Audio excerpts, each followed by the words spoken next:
আমি ঝড়ের কাছে রেখে গেলাম আমার ঠিকানা, আমি ঝড়ের কাছে রেখে গেলাম আমার ঠিকানা। আমি কাঁদলাম বহু হাসলাম, এই জীবন জোয়ারে ভাসলাম। আমি বন্যার কাছে ঘূর্ণির কাছে রাখলাম নিশানা, ঝড়ের কাছে রেখে গেলাম আমার ঠিকানা।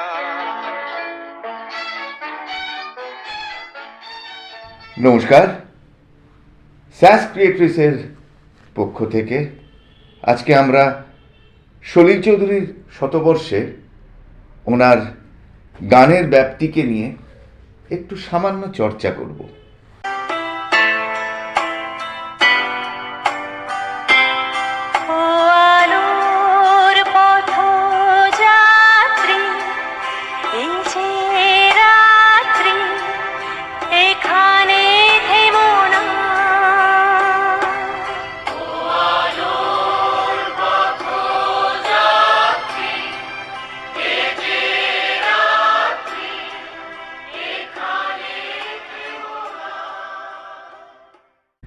উত্তাল, উদ্যম, উদ্দীপ্ত এক অবিস্মরণীয় মন্ত্রমুগ্ধ করা গীতিকার ও সুরকার সলিল চৌধুরী, যিনি বাংলা গান ও লেখাকে বিশ্বের দরবারে প্রতিষ্ঠিত করেছিলেন।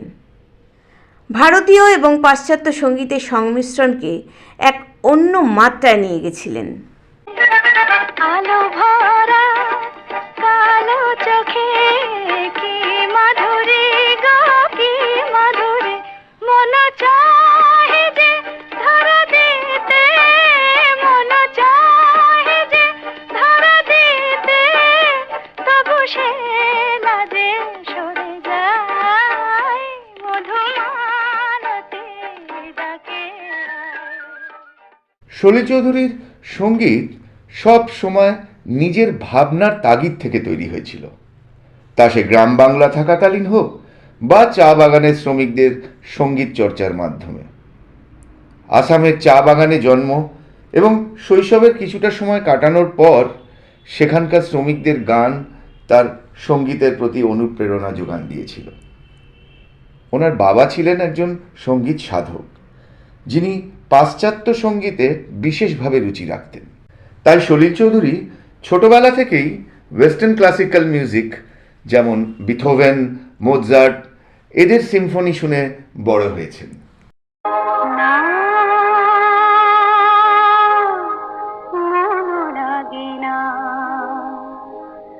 জীবনে কিছু যেন ভালো লাগে না, না মনো লাগে না, জীবনে কিছু যেন ভালো লাগে না, না মনো লাগে না। তারপর কলকাতায় পড়াশোনা করতে আসা, বিভিন্ন বাদ্যযন্ত্র শিক্ষা, যেমন পিয়ানো, তবলা, বাঁশি, বেহালা, সেতার, এসরাজ, গিটার, কোনো বাদ্যযন্ত্রই তার অজানা ছিল না। উনি অকপটেই স্বীকার করেছেন যে ছোটবেলায় বাবা, জ্যাঠামশাই ও জ্যাঠতুতো দাদার জন্যে যে সঙ্গীতের আবহাওয়ায় বড় হয়েছিলেন সেটা অনেকেই পান না, এবং পরবর্তীতে সঙ্গীত জীবনে সেগুলোর অবদান অনস্বীকার্য। সাইলেন্ট সিনেমার ব্যাকগ্রাউন্ড মিউজিক শুনে তার হাতেখড়ি হয়েছিল তখন।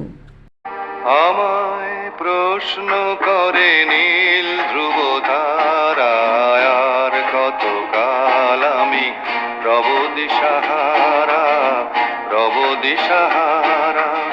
জবাব কিছুই তার দিতে পারি নাই, শুধু পথ খুঁজে কেটে গেল এ জীবন সারা, এ জীবন সারা। আমায় প্রশ্ন করে নীল ধ্রুব তারায়।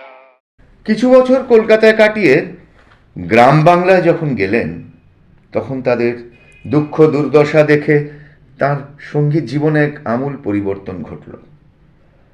পিয়ালি নদীর ভাঙনের দরুন যে গ্রামবাসীদের দৈনন্দিন কষ্ট, তার থেকে গ্রামের যুবকদের সাথে দল তৈরি করে রিলিফের ব্যবস্থা করা এবং টাকা জোগাড় করার জন্যে গান রচনা করেন। সেই শুরু সলিল চৌধুরীর গান রচনা করা। দেশ ভেসেছে বানের জলে, ধান গিয়েছে মোরে, কেমনে বলিব বন্ধু প্রাণের কথা তোরে। তারপর 1944-এর দুর্ভিক্ষের নিদারুণ চিত্র, গ্রামের পর গ্রাম উজাড় হয়ে যাওয়ার দৃশ্য শিল্প সমাজকে নাড়িয়ে দিল। উনি ব্যতিক্রম ছিলেন না। উনি গানের মাধ্যমে সেই আন্দোলনে জড়িয়ে পড়লেন এবং গণনাট্যের অংশ হলেন।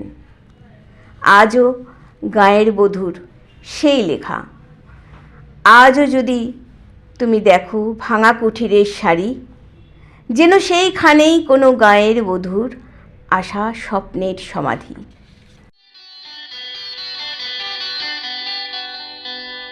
মনে পড়ে, মনে পড়ে সেই সব দিন, সেই সব ঝরে যাওয়া স্বপ্ন রঙিন। তারপর তেভাগা আন্দোলন, শান্তির বার্তা দ্বিতীয় বিশ্বযুদ্ধের পর, এবং অবশেষে স্বাধীনতা সংগ্রামের আন্দোলন। সর্বক্ষেত্রেই সলিল চৌধুরীর গানের অবদান অনস্বীকার্য। তার সাংগীতিক পরিধি আরও বাড়ল যখন 1953-তে স্বনামধন্য পরিচালক বিমল রায়ের দো বিঘা জমিন ফেস্টিভ্যালে সিলেক্টেড হয় এবং সলিল চৌধুরীর বিদেশ যাওয়ার সুযোগ। সেখানে সিম্ফনি অপেরা ও পাশ্চাত্য লোকসঙ্গীত তাকে আরও সমৃদ্ধ ও উদ্বুদ্ধ করে। আসলে সলিল চৌধুরীর শেখার এক অদম্য ইচ্ছে শক্তি ছিল। এই দুনিয়ায় ভাই সবই হয়, ভাই সবই হয়, সব সত্যি, সব সত্যি।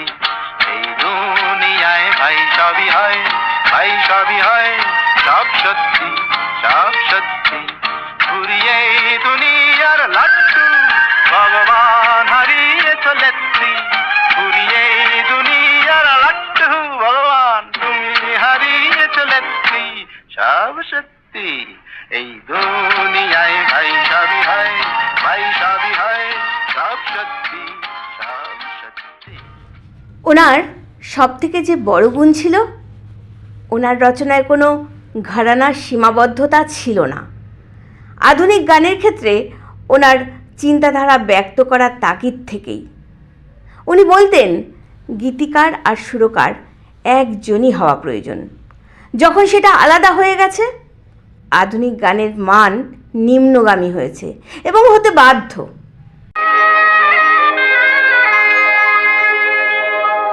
না মন লাগে না, জীবনে কিছু যেন ভালো লাগে না, না